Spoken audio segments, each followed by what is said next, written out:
Okay, are we back?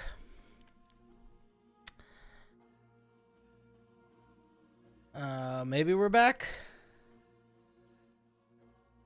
Are we back? Are we back? Are we back? Are we back?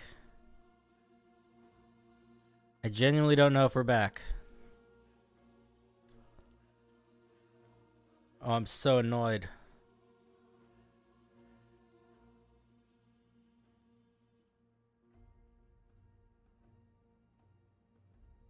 Are we back?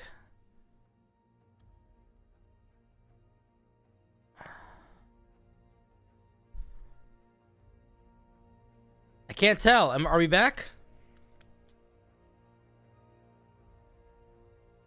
All right, we're back, sort of.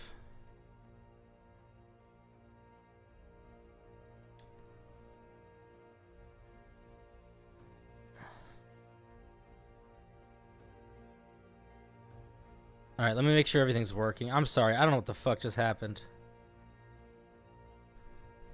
Ugh, I'm sorry.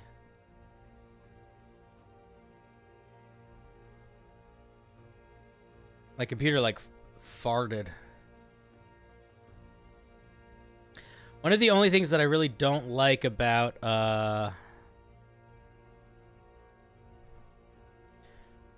Alright, we're back.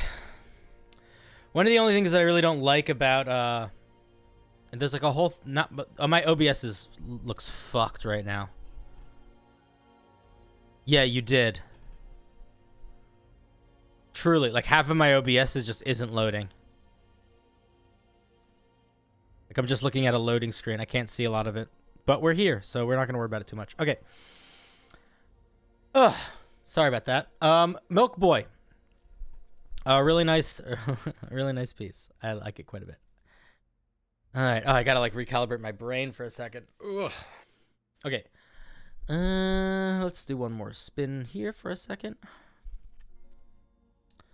Yeah, you are too powerful. I wonder how many viewers we still have. I wonder if I kept anybody. I hope I kept a couple of you. Can anyone boost you? You want to be boosted?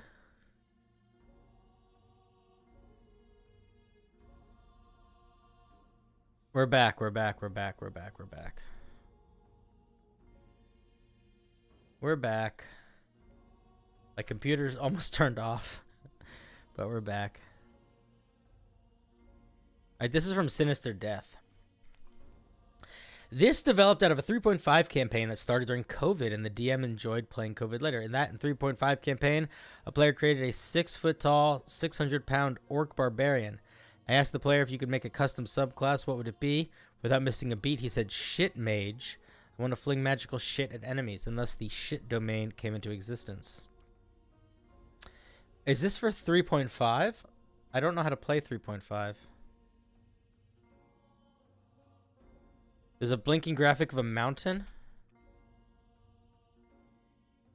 Oh, yeah, there is. I wonder what that is. Here, let me figure out what that is. There we go. It's gone. I thought that was just on my screen. I didn't realize that was on all of our screens. Okay. I'm back. I'm back. I'm back. I'm sorry, guys. There we go. There's the link. Chum Chum, God of all things filthy, to this deity, shit is the building block of the universe. Followers of Chum Chum seek to aid civilization by operating vast bureaucratic waste management institutions. They believe that if shit doesn't flow, civilization will fail. We'll see what this is in a moment. Ray of sickness caused diarrhea. We're not going to worry about that. I'm not going to... Let's look at what he actually is before we... Let's not worry too much about the mechanic. Let's not worry too much about the homebrew spells, unless we don't have much to read in the other stuff. Additional spells. At first level, you gain access to the following spells: create or destroy poop, magical turd, mold, shit, poison. So I'm gonna say something here that I don't want to upset you with. I don't read super long pieces. So I will read a subclass, I will read a magic item, I will read the beginning of the class, but if your subclass is fundamentally built on a bunch of homebrew spells and abilities, or homebrew spells rather, then I'm not gonna look at them, probably, or I'm just gonna look at them. So let's see if I can judge this thing a little bit based on the not spells. Not worry about it. We'll see how that goes. Fuck, that fucking having my computer basically turn off for a second really made me upset. Really put me in a mood. Okay. Bonus proficiency. At first level, you gain proficiency in martial weapons and heavy armor, and you gain a bunch of spells. Also, at first level, you become more resilient to poison. If you would make a save against poison damage, or the poison condition or disease, you can make that saving throw using your wisdom save. You can use this feature a number of times equal to your proficiency bonus. No, dude. We get 4 features at first level? No, this is too strong. I'll tell you what. You could either keep the stupid named magic spells, keep the divine constitution, drop everything else probably. At first level, you gain the ability to manipulate divine elemental poop. Once per turn, when you roll poison damage, you can re-roll the poison damage. Yeah, okay. Drop this. Drop this. 4 features is too many. It's a mountain too many. 2 features is sometimes too many, depending on what the features are. Most clerics get 1 or 2 features at first level. What Roz is suggesting, 1 major feature and 2 minor ones, is a good idea. I would even say 1 major, 1 minor. And sometimes the 1 minor can sort of hold 2. A mountain in a cog too many, one might say. Oof. Why are you being so epic in your language? Let's look at the channel divinity. As an action, you can target a creature you can see within 30 feet. The creature must make a Constitution saving throw. On a failed save, they take 1d8 poison damage and are poisoned for up to 1 minute. On a successful save, it takes half as much damage and isn't poisoned. A creature poisoned by this feature can make Constitution saving throws at the end of each of its turns. This is a pretty weak channel divinity. So we got a little bit too much going on with the first level features. I think we could do more with this. 1d8 poison damage is not a lot, and even poisoned for a minute is okay, but like they're making the save again. They get to take the save multiple times.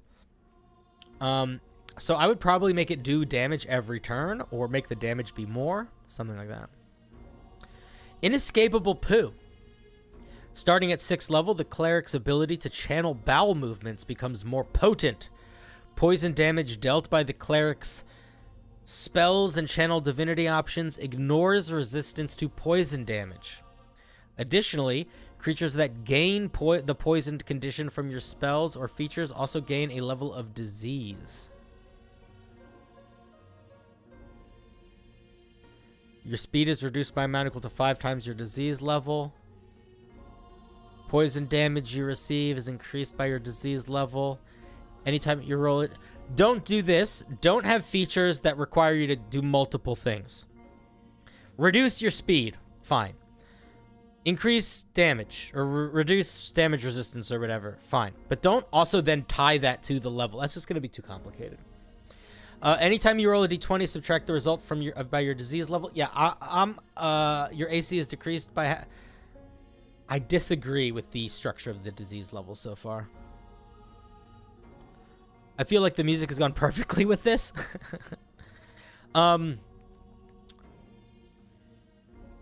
Yeah.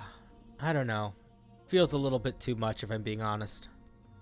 How do you make these things? Okay, poison damage dealt by your cleric spells and channel divinity ignores resistances. Additionally, when creatures gain the poisoned condition from your spells, they also gain a level of disease. So, how do they lose levels of disease?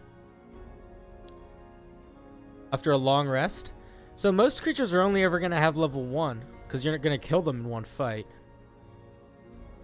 So it's not that strong then, I guess. It's a little bit weird to build a feature around a multi-leveled system if basically you're not going to get poisoned multiple times. I guess maybe you could. But you have to like very actively create situations where you're like giving the creatures the poisoned condition and then removing it then, which is weird. It's a little weird.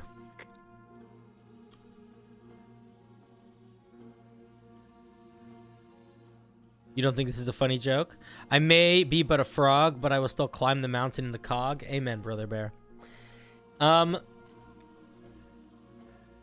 I would probably... The way that I would probably have the disease work is I would probably create a situation like the Blight spell, where there are continued saving throws rolled, and each roll takes you to a higher tier on a failure, or takes you down a tier on a success, or something like that. I'd probably play around with that. Divine Strike. Let's see what we get. Once on each of your turns, when you hit a creature with a weapon attack, you can cause it to inflict poison. They must make a con saving throw. On a failed save, they gain the poison condition for 1 minute. If the creature is already poisoned, it gains 1 level of disease. No, this is too strong. This is too strong. They're poison. They should just do poison damage. Divine Strike is literally the same thing on every single cleric. It's either Divine Strike or Potent Spellcasting. You pick one of the two. Is that boring? I don't know. But if you are going to go out of your way to make it not Divine Strike and make it something totally different, it has to be balanced against Divine Strike. And this is so much stronger than dealing 1d8 poison damage that I don't think that justifies its existence. Because this is not an alternative. This is just a buff. Hi, made it to my first stream working on some homebrew. Can't wait to show you. Hell yeah, Lore Gaming. Welcome, buddy.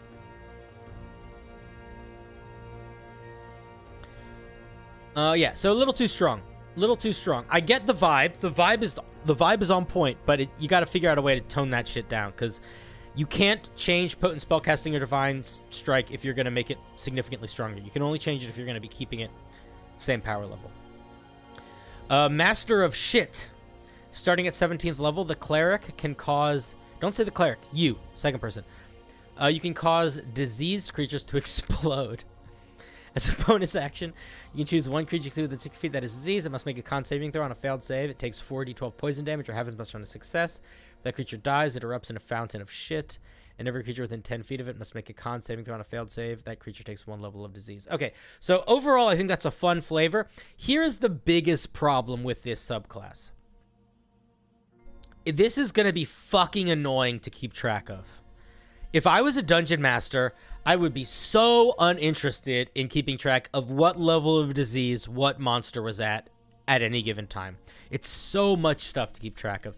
And all of those things require a little bit of math, too. It's never just your speed reduction. It's like your speed reduction multiplied by the level. Oh, so I have to think about how all of these things change every time you get a level.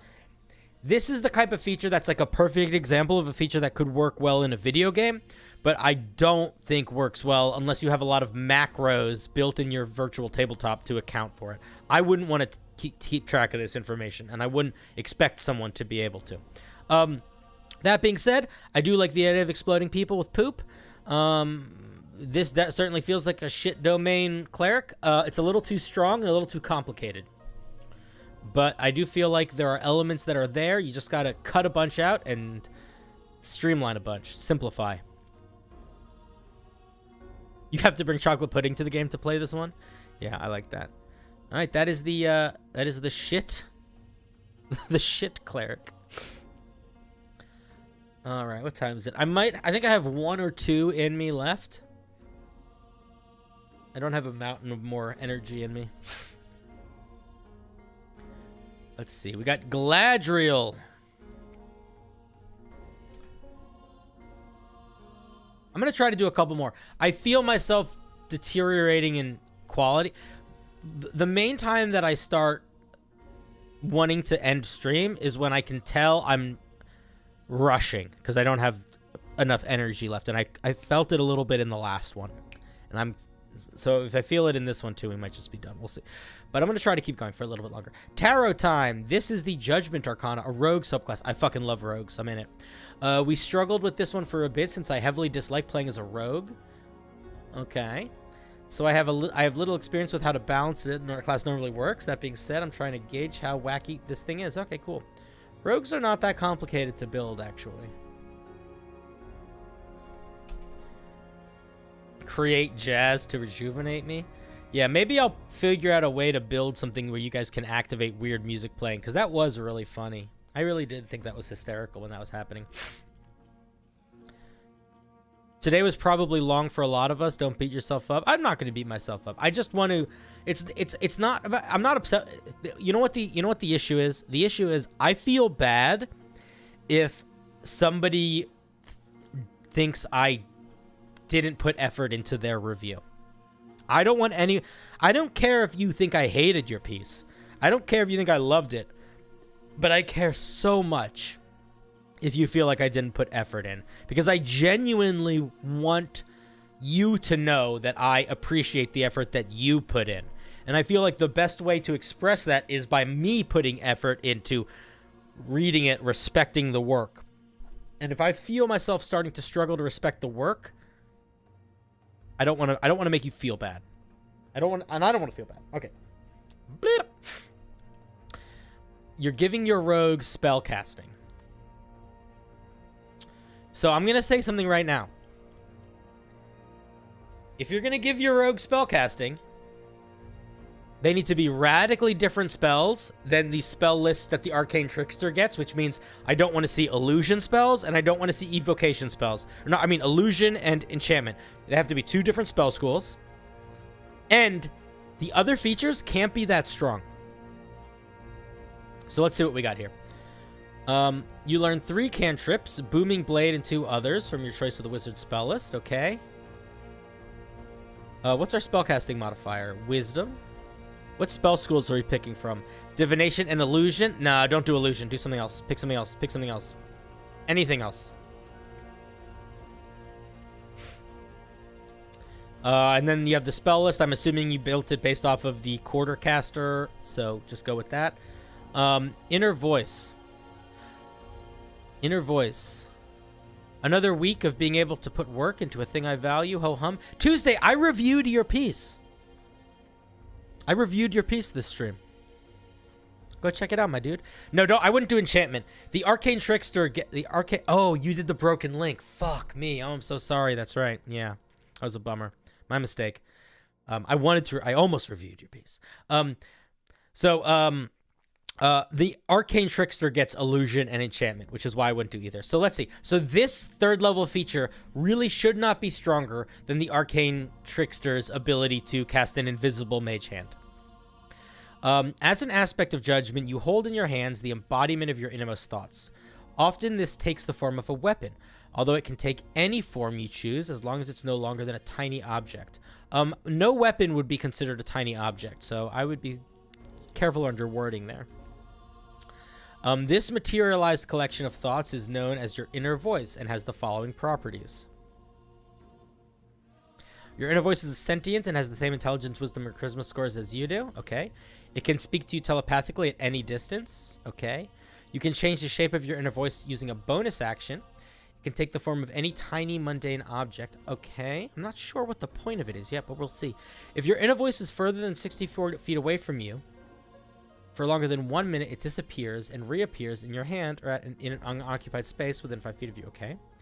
When your inner voice is a weapon and you score a critical hit, you can roll an additional 1d6 when calculating the damage die. Okay. Your inner voice acts as a spellcasting focus for your spells. If a spell requires a component that indicates a cost, your inner voice can circumvent that requirement. This should not be the case. Spells that require costs are balanced to require costs. So I would not have this circumvent spells that have cost requirements to them. What is the point of this? I genuinely don't, because it can't move. It has no means of sensing the world. It doesn't have any sort of vision or blind. The only thing it can do is communicate with you. It has no way of interacting with the world. So I'm not sure what it's supposed to do. If your goal is that it's like something that you could use as like a spy, then you need to clarify how it can interact with the world. Does it have blind sight? Does it have tremor sense? Does it have dark vision? That sort of thing. Can it hear things?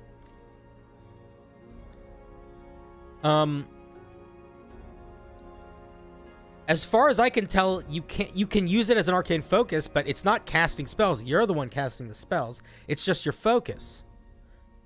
And since it has your exact same stats, it doesn't give you any benefit for have it doing things versus you doing things.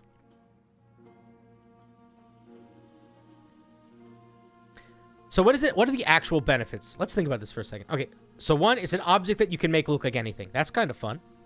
2, If it's a weapon and you score a critical hit with it, you get an extra d6 of damage, which is not big, but it's whatever.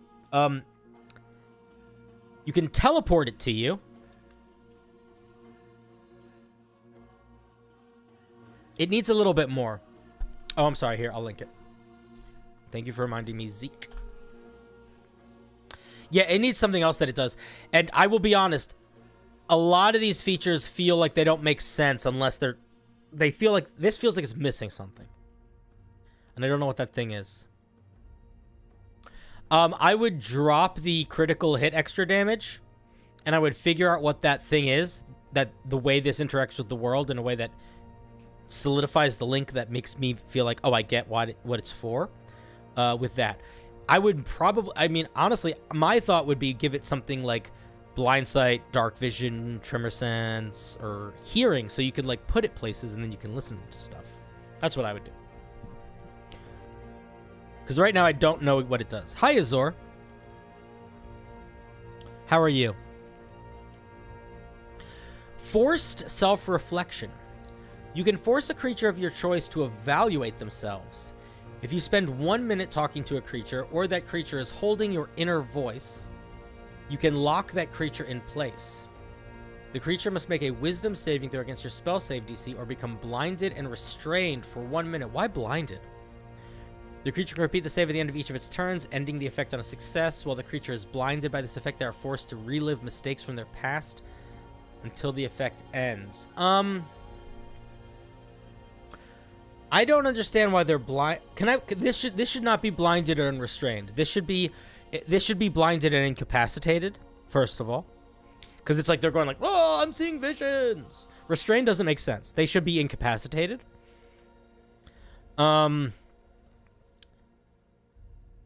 The other thing is there needs to be a limit on how this is used if you can just automatically do it if a creature is holding your object.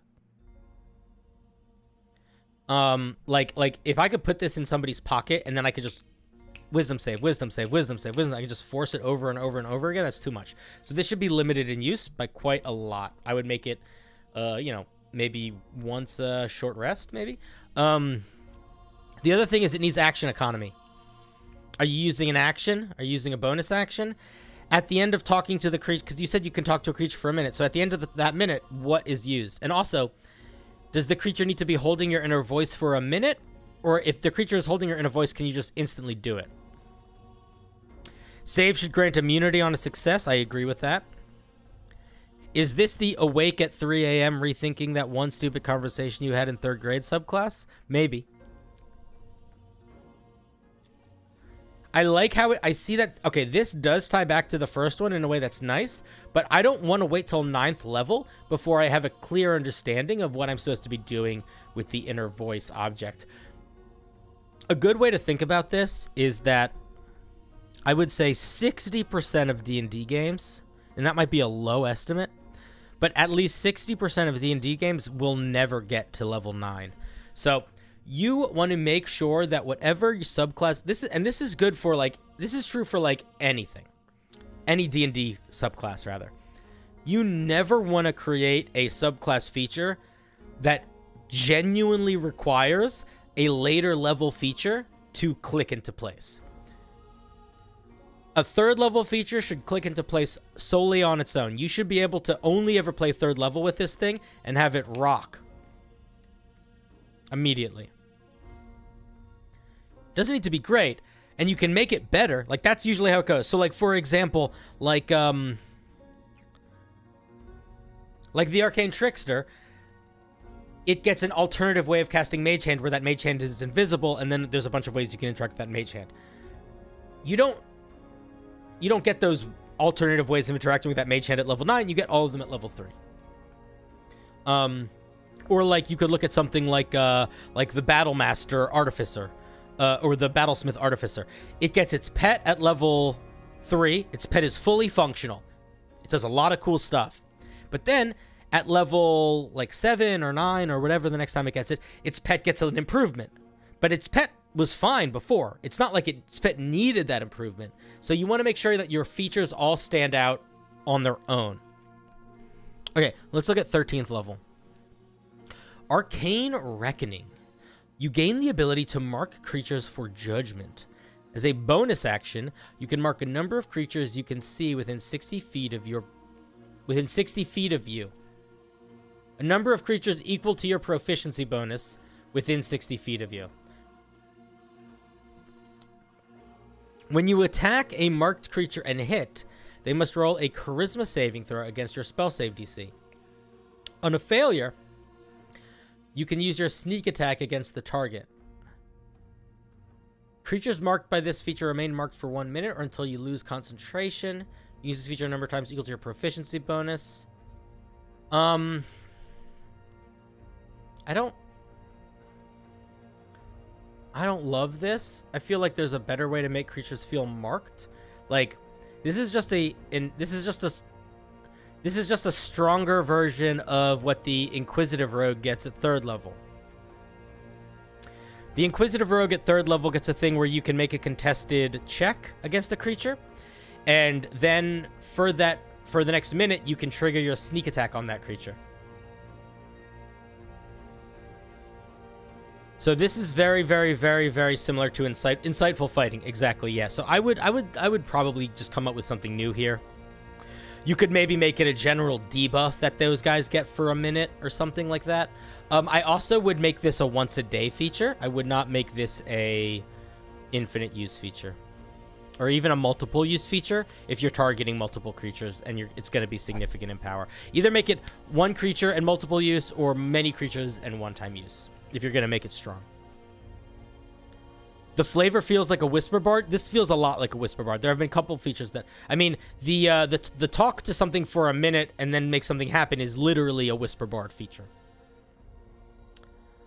Let's look at 17th level. You gain the ability to use the Scales of Judgment to benefit your... The other thing is that, like, these features also all feel like a little too strong, considering this is also a quarter caster. I actually almost want to say this shouldn't be a quarter caster, I think. That's almost what I want to suggest, but let's keep going. Scales of Judgment. You gain the ability to use Scales of Judgment to benefit your allies and undermine your foes. You can now transform your inner voice into a small set of scales. When your inner voice takes this form, you can use an action to judge those around you. Choose a number of creatures up to a number equal to your proficiency bonus, then to make a charisma save. On a failed save, they're under the following effects. They have advantage. The chosen creatures have advantage on their next saving throws or abilities. Additionally, they regain hit points equal to one of your sneak attack die. Reckoning. The chosen creature are susceptible to the power of judgment for the next minute. If you use your sneak attack against one of these creatures, you can double the damage for the roll. That is really fucking strong. I was going to say, normally at 17th level, we get a little damage boost. Doubling your damage is... That's too strong. That's too strong. So the problem that you are facing with your rogue is that there are several things that are jankly too strong, and there's other things that feel like they're missing pieces. The first question that you genuinely need to ask yourself is, does this need to be a magic user to accomplish the goal? If you can find it in your heart to say, no, it doesn't, lean in that direction. If this genuinely needs to be a spellcaster, then you need to spend a lot more time thinking about what does that mean. The Arcane Trickster is a rogue that has learned some illusion and enchantment spells to be a better, tricky character, to help enhance their roguish stuff. What is the vibe of this that requires magic? They are a judge, but what does that mean? I don't really know. Like, I'm not sure. Like, I don't understand why we're getting wizard spells. Like, if you're going to be a judge, maybe we should maybe lean cleric, you know? Like, you need to figure out I would say you need to hyper focus the flavor of this thing, because there's too many dissonant strings. Dissonant strings. A lot of people in the chat don't understand why it's a spellcaster. Yeah, Insightful Fighting at 17th level only gives you 3d6 additional damage. This doubles the... Yeah. Why is this a spellcaster? Overall, this doesn't feel rogue. Well, I mean, the author said they didn't really know how to build a rogue, which is fair. But I would also say, if you don't really know how to build a rogue, then you need to start way simpler. Way simpler. If you are saying, and if you know in your heart you don't like playing rogues, you don't know how to play a rogue, do not have your first rogue be a quarter caster with a very RP focused, complicated set of abilities. That's just not, you are not going to learn how to be a rogue designer if you do that. Start simple. Start simple. Simple. Simple. That is my main advice. I think that my main advice to you is, more than anything else, I would try to use this as an opportunity to learn how to build rogues by making it simpler. Because there's a lot of pieces here, and some of them feel very similar to other rogue features. Some of them feel very similar to other bard features, and it's a little bit all over the place.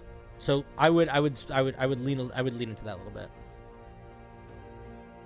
I would lean into those areas and working on in that direction, if that makes sense. Was there any specific thing that you asked me that I forgot? Yeah, this at right now, this thing's level of whack is high, I would say.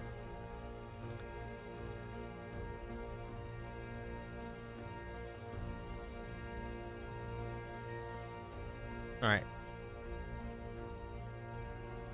Let's do another.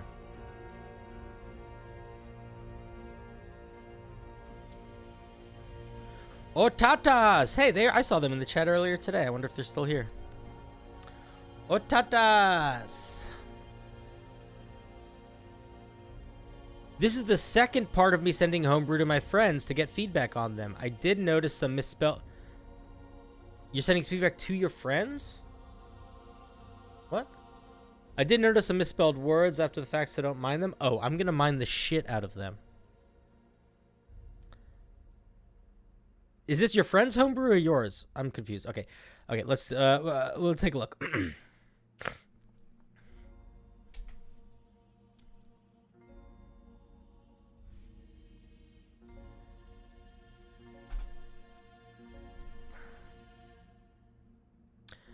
Oh, there's a lot of things here. You know what happens when there's a lot of things. We read one of them. I put the link in already. Of revised races. All right, let's look at the Karakin.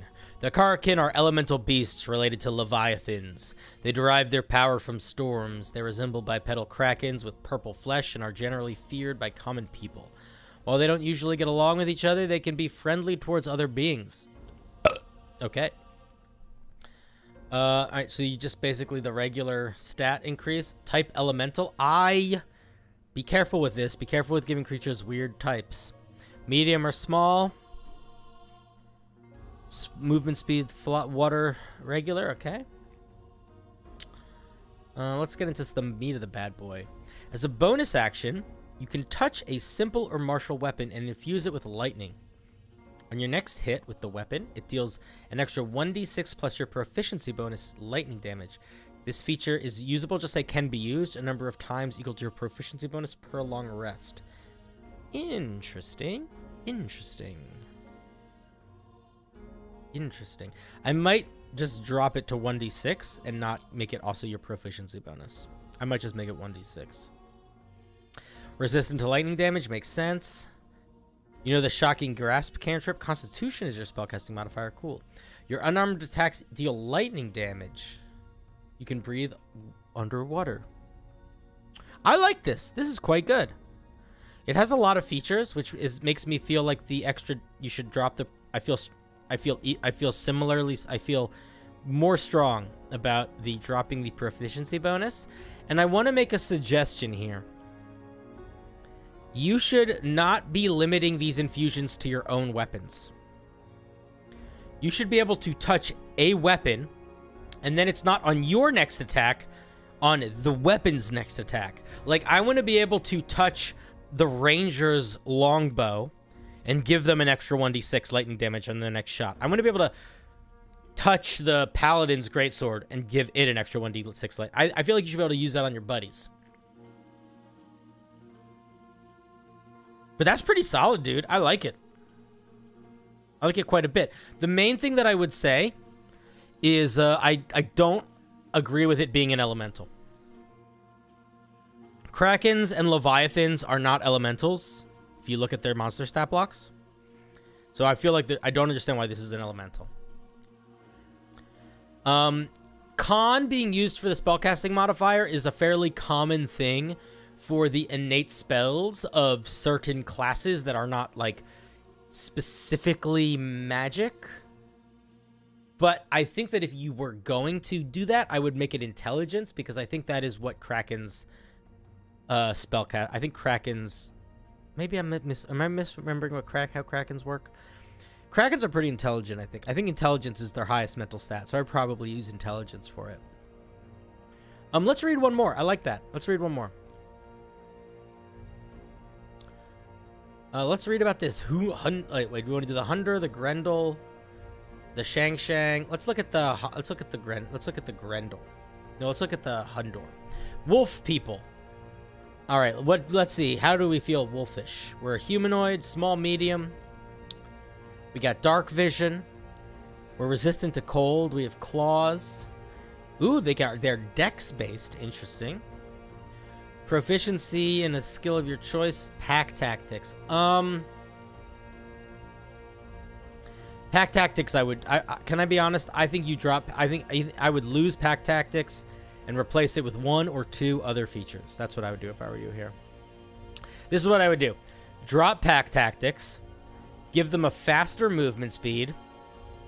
And give them some ability that is similar to pack tactics, but not pack tactics. Like, give them something where they can use a reaction with that is triggered on an ally being close to them or something like that. But pack tactics generally is a feature that I don't think is good to give a race. I don't think it's good that kobolds have it. And kobolds, the only reason why it's kind of okay that they have it is they have a -2 to strength and they have sunlight sensitivity. So I would change that. But I think that's pretty solid other than that. I like the Kraken a lot. This just, I don't know. I've seen 100 wolves. I haven't seen that many Kraken people. So that's nice. I like it. I like it. It's all good. It's all good. My opinion shouldn't care. You shouldn't care about my opinion. Mechanically wise, they're both pretty solid except for whatever I said to do. But the Kraken is more unique for sure. More unexpected. All right, let's do one more, and then I think we're done.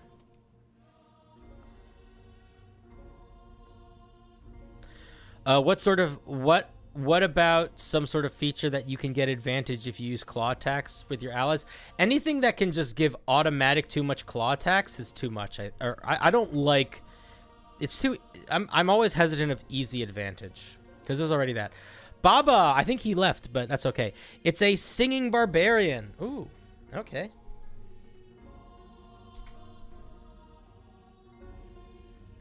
Let's take a look.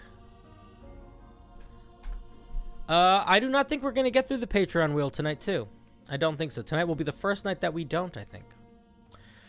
But that's okay. The Patreon wheel is never a guarantee. It's just an opportunity to send in more pieces. So, you know, considering we've got the fact that we've gotten through all of them every time so far is nuts. Good night, Steven. You're great. Path of the Song.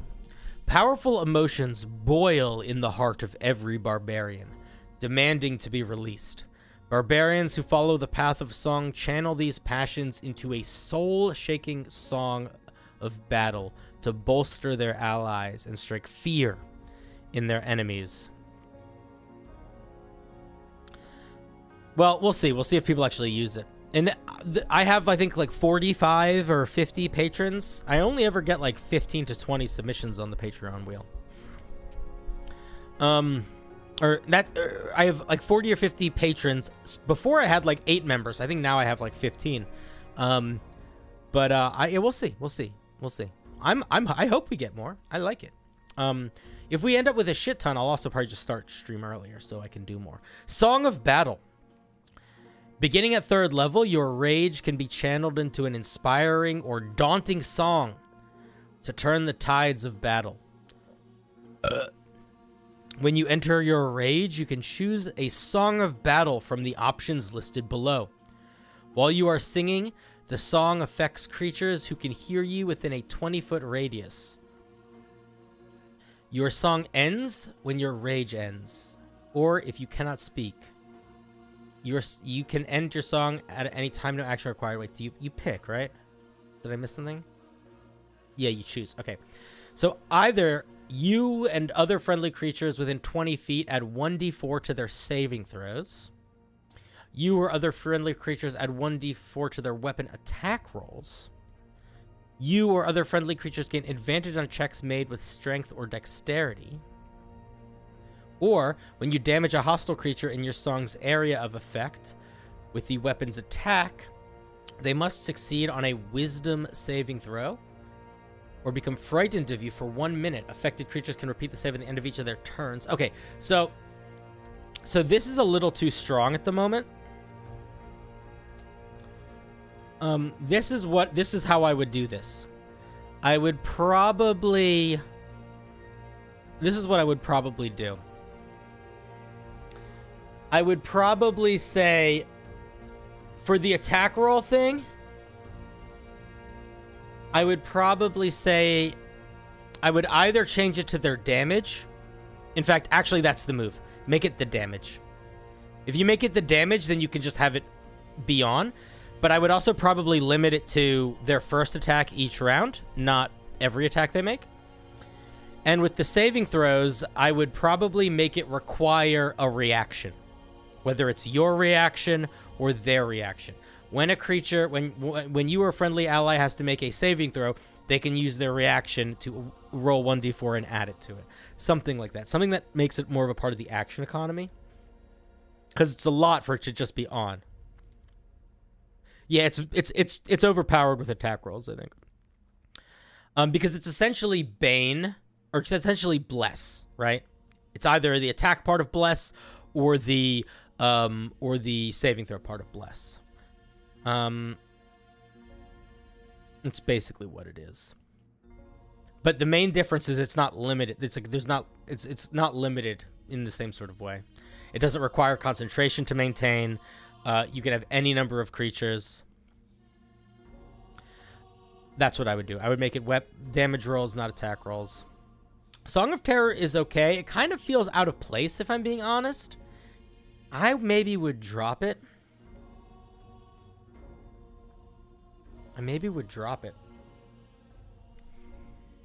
The only other thing that I would say is Song of Prowess is probably the worst of these for the barbarian. Because barbarians, when they're raging, already have advantage on strength checks. And barbarians also have advantage on most dexterity. Well, they don't have advantage on dex checks, but they... Okay, so it's a little good on barbarians. But it's a step on the rage mechanic a little bit in a weird way. So I might address that. But I like the idea of this ambient... You are bolstering the party with your rage. I like the concept. The concept is solid. You don't have advantage on dex checks when you rage. Just strength. You have advantage on dex saving throws from danger sense from a lot of stuff, but that's different. Yeah, it's a really cool flavor-wise. I just think it's a little strong. Bonus proficiency. At third level, you gain proficiency in the performance skill if you don't already have it. Cool. I like that. I don't think you'd need to add an extra thing if you don't already have it. Just make it, you just give them performance. Just this you get a different thing if you'd already have it is like, I don't know. I think sometimes this plays fits. I feel like I don't agree with the singing bard being good at deception, but that's just me being nitpicky on flavor. It's true. If you were like a Warforged, you could have like a music box in your chest. Oh my god, I love that. I love that so much. Okay, Booming Shout. This is the 6th level feature. This should be a utility feature that is defensive or battlefield control. It should not be an offensive feature. Your lungs are supernaturally powerful and your voice becomes a weapon. At 6th level, as a bonus action, you can shout forcefully at a creature who can hear you within 30 feet and is no more than one size larger than you. I don't think size should matter if it's based on sound. They have to make a strength saving throw equal to your con. Why a strength saving throw? They're pushed back and knocked prone. Oh, I see. Oh, you're literally like yelling at them. Oh, huh. That's weird. Okay, wait. Now that I understand what this is, as a bonus action, you can shout at a creature. You make them make a strength saving throw.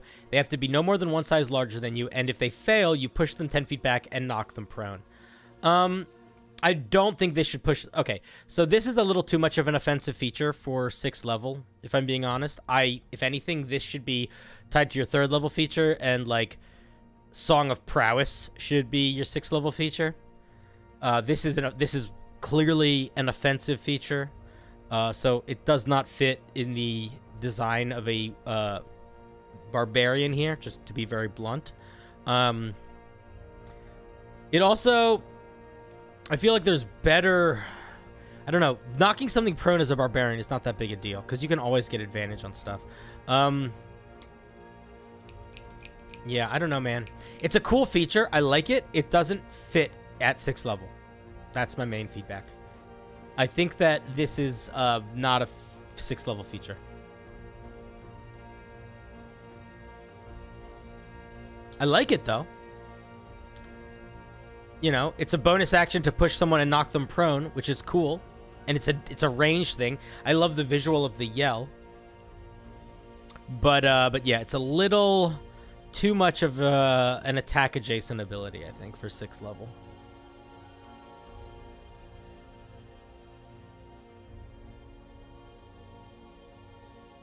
Yeah, this feels like it should be a 3rd level feature, but I understand why you didn't put it there, because it's like you kind of went for this song battle mode where you have like little song auras, so it doesn't really fit that. So maybe it fits somewhere else. I'm not sure, but it doesn't fit at 6th level. Let's look at 10th level Spellbreaker. As the potency of the rage inside you grows. Why don't you just say as the potency of your rage grows? Your song of battle gains the power to break magic. At 10th level, while your Song of Battle is active, you can use your action to attempt to disrupt a spell effect within 10 feet. A spell effect within 30 feet. Make a constitution check with a DC equal to 10 plus the spell's level. Why constitution? It shouldn't be constitution. It should be performance. On a successful check, the spell ends. Once you use this feature, you can't use it again, so you start a new rage. Okay, so I like the idea. It should be a performance, not a con check. The other thing is, I don't know if it is the right move here. You know what I kind of think you should do? Because I get this, right? Like, I get it, but I also feel like you're adding flavor by doing Spellbreaker. No, I wouldn't swap them. I would get rid of, this is what I would do. I would get rid of Spellbreaker. I would move Booming Shout to 10th level. And instead of making it a single target thing, I would make it like a 20-foot cone or a 30-foot cone. So you could like scream and blast a bunch of creatures back. And that's what I would do. I would make Booming Shout 10th level, come up with something new for 6th level, and drop Spellbreaker. That feels like it makes more sense to me. But you don't have to listen to that. But that's what I would do.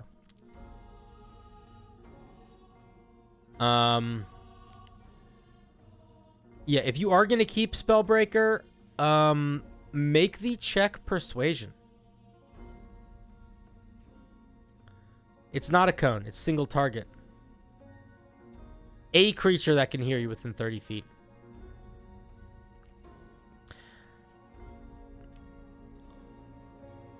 Oh yeah, you could add a concentration check. I don't know. That might be too much. It depends on how often you can use it. Let's look at Battle Chorus. At 14th level, your allies can join your Song of Battle, channeling their passion into the chorus to amplify its power. When there is at least one other friendly creature within 20 feet, each song has the following effects.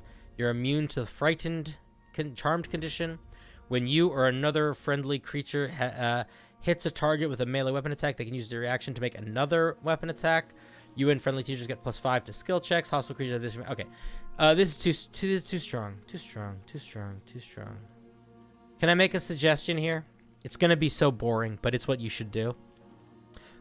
I hate that this is the suggestion, but it's what this should be. 14th level should be that when you use your Song of Battle, you can pick 2 things to activate instead of 1. That's what it should be. Simple, straightforward. That's what it should be. If you want it to be alternative things, I think that's fine, but I'll tell you which ones it can't be. It can't be the reaction melee attack. Got to figure out something else there. I would make this resistant to, or have advantage on saving throws to overcome Charm and Frighten. I would not make it immunity. +5 to skill checks I actually think is kind of fine. But I would probably limit the types of skill checks. I might limit it to certain types. Maybe. Wisdom saving throw disadvantage. I'm okay with that. Feels a little odd, but I'm okay with that.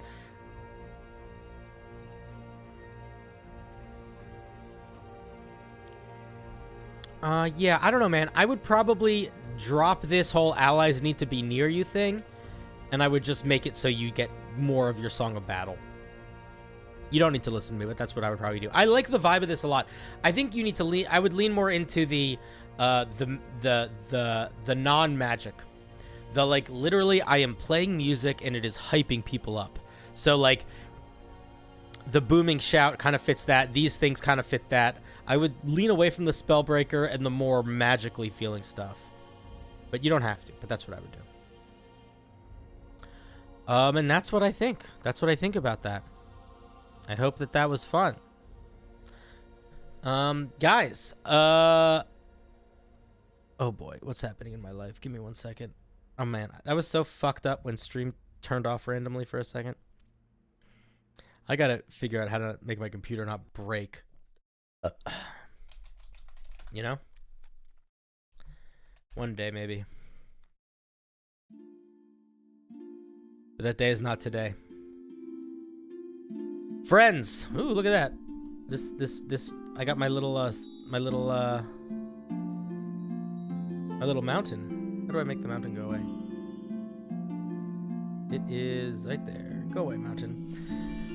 Ah, friends. This was a fun stream. I'm super sorry that we got cut off in the middle. Big thank you, Mateo, gifting so many subs. Jesus Christ. We have a bunch new members. For folks that are new, welcome, welcome, welcome. I hope you guys stick around more. We are going to be doing new stuff.